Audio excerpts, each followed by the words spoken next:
पुणे जिल्ह्यातील एका छोट्याशा गावामध्ये शेतकरी उसाच्या शेतामध्ये काम करत असताना अचानक 4 बिबट्यांनी हल्ला केला. पण त्यानंतर या शेतकऱ्यानं स्वतःचं डोकं चालवून या 4 बिबट्यांना जाग्यावर ठार केलं.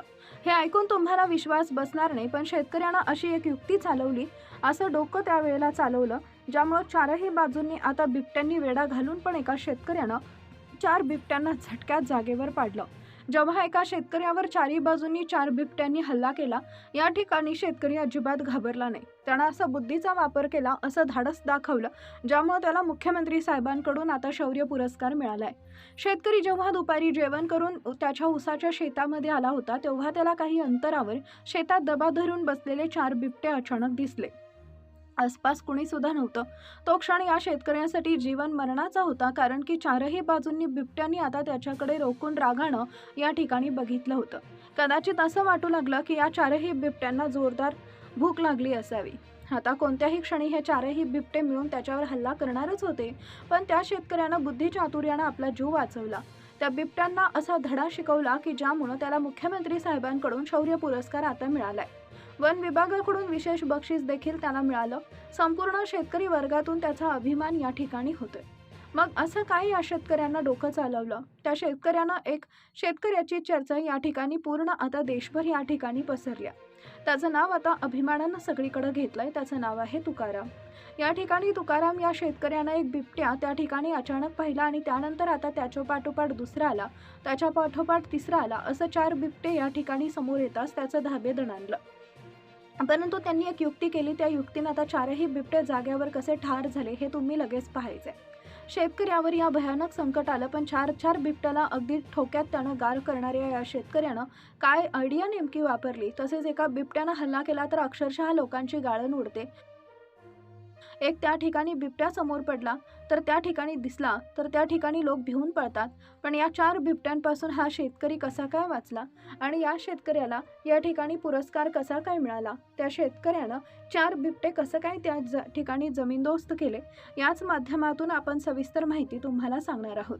आज आपण अशा एका शेतकऱ्याची यशोगाथा या ठिकाणी या व्हिडिओच्या माध्यमातून तुम्हाला सांगणार आहे की ज्याच्यासमोर अचानक 4 बिबटे आता मोठे समोर आले होते. एकदम मोठं संकट या ठिकाणी उभं राहिलं, परंतु अजिबात या ठिकाणी त्या घाबरला नाही. त्यानं बुद्धीचा असा वापर केला की ज्यामुळे त्याचा जीव तर वाचलाच, पण संपूर्ण शेतकरी वर्गाला देखील त्याची एक टेक्निक त्यानं सांगून टाकली. शेतकरी जो काय अडाणी होता, जास्त शिकला नव्हता, पण तरी देखील त्यानं असं काय डोकं चालवलं, ज्यामुळे संपूर्ण देशभरामध्ये त्याची एकच चर्चा सध्याला सुरू झाली. एक साधा शेतकरी दुपारचं जेवण आटपून आपल्या शेतामध्ये कामासाठी निघाला होता. दुपारचे साधारण 3 वाजले होते. त्यानं त्याच्या कपाशीच्या शेतात थोडं काम करायचं त्याचं बाकी राहिलं होतं. ऊसाचं शेत सुद्धा बाकी राहिलं होतं. कपाशीच्या शेतामधून पुढे जाऊ लागला आणि त्या ठिकाणी ऊस होता. ऊस भयंकर मोठा होता आणि त्या ठिकाणी त्याला एक बिबट्या दिसला. दुसऱ्या क्षणाला दुसरा दिसला, तिसऱ्या क्षणाला तिसरा दिसला. चारही बाजूंनी बिबटे त्या ठिकाणी आता या ठिकाणी नजर रोखून त्या ठिकाणी बसले होते. हे बिबटे या ठिकाणी कदाचित भुकेलेलं पाहायला मिळत होते. 4 बिबटे पाहून कुणीही पळाला असता, पण हा शेतकरी अजिबात पळाला नाही. त्यांनी त्यांचा असा काही प्रतिकार केला की ज्यामुळे आता या देशभर त्याची चर्चा होतीये. एका क्षणात शेतकऱ्याला वाटलं होतं की आता सुरुवातीला आपण या ठिकाणी संपलो, आता आपलं काहीतरी होणार, परंतु असं काय त्यांना टेक्निक वापरली की ज्यामुळे 4ही बिबट्यांना जमीनदोस्त केलं, सुरक्षितपणे घरी आला. काय घटना घडली नक्की पहा. आपल्याला जर एक जरी बिबट्या बघितला तर आपण घाबरून त्या ठिकाणी घराकडे पळतो, परंतु आता या शेतकऱ्याला या ठिकाणी कोणतीही भीती वाटली नाही. त्यानं असं काय केलं की ज्यामुळे संपूर्ण देशभरामध्ये त्याचं कौतुक केलं जातंय. आता त्यानं आसपास त्यावेळेला ज्यावेळी बिबट्या त्या ठिकाणी समोर दिसले, त्यावेळी त्यानं आसपास नजर टाकली. दूरपर्यंत कुणीच अजिबात दिसत नव्हतं, कारण चारही बाजूला ऊस होता. त्यानं त्या बिबट्याला पाहिलं. त्या चारही बिबट्याला त्या शेतकऱ्याच्या हालचालीवरून त्यांनी ओळखून घेतलं होतं. त्याच्याकडे त्याची नजर गेली होती. बिबट्याचं त्यांच्याकडे लक्ष गेलं. आता बिबटे देखील सावध झाले होते. कोणत्याही क्षणी त्या शेतकऱ्यावर हल्ला करणार होते. 1-2 नव्हे तर चारही बाजूनी 4 बिबटे त्या ठिकाणी त्याच्या समोर होते. आता त्या शेतकऱ्याला देखील माहीत होतं की 4 शिकारी प्राण्यांपासून जर आपलं वाचायचं असेल तर आपल्याला काहीतरी कसं तरी डोकं आता चालवावंच लागेल. त्याला माहीत होतं की जंगली प्राणी आगीला घाबरतात, मग आग लावण्यासाठी त्याच्याकडे काहीच नव्हतं. त्याच्या बाजूला एक काठी पडलेली होती, पण 4 बिबट्यापुढे या काठीचा काही सुद्धा इलाज चालणार नव्हता. इकडे आसपास दगड होते, पण दगड मारून पळून जायला ती काही कुत्री आहे, ती एक ठिकाणी नव्हे तर 2-4 बिबट्यांनी आता घेरा घातला होता. त्या ठिकाणी सगळ्यात महत्त्वाचं म्हणजे त्याच्याकडे हळू-हळू त्या बिबट्यानं आता पाहायला रागानं सुरुवात केली. बिबट्या हळू-हळू त्याच्याकडे जवळ-जवळ येऊ लागले. पळून जाण्याचा तर विचार अजिबात या ठिकाणी करता येत नव्हतं, कारण त्याचं घर तब्बल या ठिकाणी 4 किलोमीटर अंतरावर होतं. चारही दिशेला पळण्याची वाट त्या बिबट्यानं रोखली होती, कारण प्रत्येक दिशेला एक बिबट्या त्याच्या जवळ होता. आता या ठिकाणी येऊ लागला होता आणि त्या ठिकाणी आता नजरेला नजर भिडत होती. सगळ्यात महत्त्वाचं म्हणजे रागानं बिबट्या आता भुके होऊन त्या ठिकाणी आता अशा पद्धतीनं भूक लागला आणि त्याला संपवायचं या उद्देशानं बिबटे बघत होते. पण त्यानंतर काय झालं पहा. शेतकऱ्याला आता हे बिबटे त्याला जोरदार घेराव घालायला सुरुवात करत होते. जवळपास 1 किलोमीटर अंतरावर एक छोटीशी झोपडी होती. तिथे एक वयस्कर आजी राहत होती. पण तिथपर्यंत जाण्यासाठी त्या बिबट्याने त्याला तिथपर्यंत जाऊपर्यंत फाडून खाल्लं असतं. त्याचं डोकं त्या दिवशी इतकं वेगानं चाललं की त्याआधी ते इतक्या वेगानं कधीच त्या ठिकाणी शेतकऱ्याचं चाललं नव्हतं. बिबटे हळूहळू त्याला घेरून जवळ येऊ लागले होते. तो मागे सरकत होता. आता ते त्याच्यावर झेप टाकणारच होते. तेवढ्यात त्याला एक गोष्ट त्या ठिकाणी दिसली, ज्यामुळे त्याचा त्या ठिकाणी जीव वाचला. त्या शेतामध्ये त्याला फॉरेस्ट एरियाच्या आसपास होता आणि म्हणजे त्या ठिकाणी जे शेत होतं ऊसाचं, ते फॉरेस्ट एरियाच्या आसपास होतं, म्हणजे तिथं जंगल एरिया होता.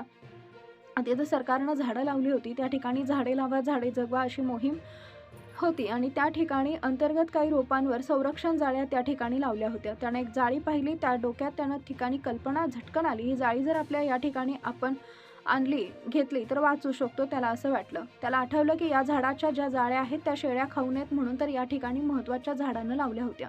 ही झाडी जर आपल्या अंगाभोवती गुंडाळून घेतली तर आपला जीव वाचू शकतो असं त्याला वाटलं. त्या ठिकाणी त्याला लक्षात आलं की त्याला कुत्र्याच्याही त्याच्या मागून येणार होता, कारण की ज्यावेळेस तो घसरून त्या ठिकाणी खाली पडला होता त्यावेळी त्याचा मोती नावाचा जो कुत्रा होता त्याच्या पाठीमागे आता येत होता. पण मोती काय करणार, कारण 4 बिबटे या ठिकाणी एकत्र आल्यानं त्याचा जीव कसा वाचवला. तर बघा, त्याच्या डोक्यात कल्पना आली. बिबट्यानं झेप टाकायच्या आधी त्यानं काय केलं, आता नेमकं तुम्ही त्या ठिकाणी पाहू शकता. अचानक शेतकऱ्यानं काय केलं, पण या ठिकाणी 4 बिबटे एकत्र आले, त्याच्यावर झेप टाकणारच होते, परंतु त्याआधी त्यानं झाडाची जाळी घेणं गरजेचं होतं. आता तो शेतकरी त्या जाळीकडे पळायला लागला. ते पाहून 4 बिबट्यापैकी एका बिबट्यानं त्याच्या अंगावर झेप मारलीच, पण त्यानं प्रसंग ओळखून स्वतः बाजूला उडी मारली. स्वतः बाजूला जाऊन ती जाळी त्याच्यापासून 100 मीटर अंतरावर लांब होती. आता जाळी बिचारे बिबटे त्याच्या मागे पळू लागले होते. त्या ठिकाणी सगळ्यात महत्त्वाचं म्हणजे जोरजोरात शेतकरी ओरडू लागला. त्या शेतकऱ्याच्या मनात मोठी भीती होती. आपला जीव वाचवण्यासाठी या सगळ्यात महत्त्वाचं म्हणजे गळ्याभोवती रुमाल गच्च बांधला, कारण त्याला माहीत होतं की बिबट्या पहिल्यांदा अटक करतो त्या गळ्याभोवती. त्या जाळीच्या दिशेनं आता त्या ठिकाणी धावू लागला. त्याच्या आणि पाठीमागे बिबट्या जोरजोरात त्या ठिकाणी पळत होते. ते काही फुटातच आता त्या ठिकाणी जाळी होती. एक बिबट्याचा पंजा त्याच्या पाठीला लागला होता, पण त्या शेतकऱ्यानं डोकं चालवलं आणि जवळपास 10 मीटर अंतरापर्यंत त्या जाळीच्या दिशेनं उडी फेकली आणि शेतकऱ्याच्या त्या ठिकाणी जाळी होती, त्या जाळीवर जाऊन शेतकरी पडला. त्याच्या तोंडाला हाताला खरचटलं, पण त्यानं क्षणाचाही विचार न करता ती जाळी ओढली आणि आपल्या अंगावर या ठिकाणी पांघरण्याचा प्रयत्न केला. आता पूर्ण शेतकरी जाळीच्या आत होता. 4ही बिबटे या ठिकाणी आत पळण्याचा प्रयत्न करत होते. त्यांचे पंजे जाळीवर लागत होते, पण ती जाळी त्या ठिकाणी अंगाभोवती गोटाळून घेतली होती. त्याला आता हे बिबटे जखमी करू शकत नव्हते, कारण की जाळी पूर्णपणे सुरक्षित होती. ती गुंडाळलेली होती आणि ती जाळी उंच होती, छोटी नव्हती. त्याचं पूर्ण शरीर त्या ठिकाणी पूर्ण मावत नव्हतं. ती जर वरून घातली असती तर गुडघ्यापर्यंत या ठिकाणी येत नव्हती. त्याचा पाय, छाती भाग सगळा मोकळा राहत होता. मग त्यानं या ठिकाणी अंगाभोवती गुंडाळली होती, पाय मोकळे होते. बिबट्याचं हे लगेच लक्षात आलं आणि त्यामुळे त्या बिबट्यानं पंजे मारायला सुरुवात केली. त्याला बाहेर ओढण्याचा प्रयत्न या ठिकाणी बिबटे करत होते. त्याच्या लक्षात आलं की आता त्या ठिकाणी शेतकऱ्याचे पाय मोकळे आहेत. शेतकऱ्याच्या लक्षात आलं, पण आपण उभे राहिलो तर हे बिबटे आपल्याला पायाचा चावा नक्की घेतील असं त्या ठिकाणी त्याला वाटत होतं. आणि मग त्या बिबट्यांनी पुढं काय केलं, शेतकऱ्यांनी कसं वाचवून आपला जीव वाचवला, नक्की तुम्ही या ठिकाणी पाहायचंय. शेतकऱ्याच्या पूर्ण अंगाभोवती ही जाळी त्या ठिकाणी आता पुरत नव्हती. त्यामुळे वरचा जो भाग आहे तो गळ्याचा भाग तेवढा त्यानं गुंडाळला होता, कारण त्याला माहीत होतं त्या ठिकाणी बिबटे आहेत तर ते हल्ला करणार होते. पहिल्यांदा डोळे, त्या ठिकाणी सगळ्यात महत्त्वाचं तोंड, गळा या बाजूने हल्ला करतात. त्यामुळे शेतकऱ्यानं कमरेपासून वर आता झाडांची जाळी जी आहे ती पूर्णपणे गुंडाळली. तसेच त्यानंतर पुढे जाऊन त्यानं काय केलं, दुसऱ्या झाडाची जाळी घेतली आणि पूर्णपणे अंगाला त्या ठिकाणी गुंडाळून घेतली. अशा प्रकारे आता जोरजोरात ओरडू लागला. हे ऐकून जवळची माणसं त्याच्याकडे धावून आली आणि त्यानं बिबट्याला हकलवून लावलं. अशा प्रकारे या शेतकऱ्यांना आता शक्तीपेक्षा युक्ती वाचवून आपला जीव वाचवला. अशा प्रकारे या ठिकाणी त्यानं जीव वाचवला. हीच या ठिकाणी एका शेतकऱ्याची कहाणी होती. तुम्हाला अशा प्रकारचे व्हिडिओ पाहण्यासाठी आपल्या ASA मराठी चॅनलला आत्ताच सबस्क्राईब करावं लागेल.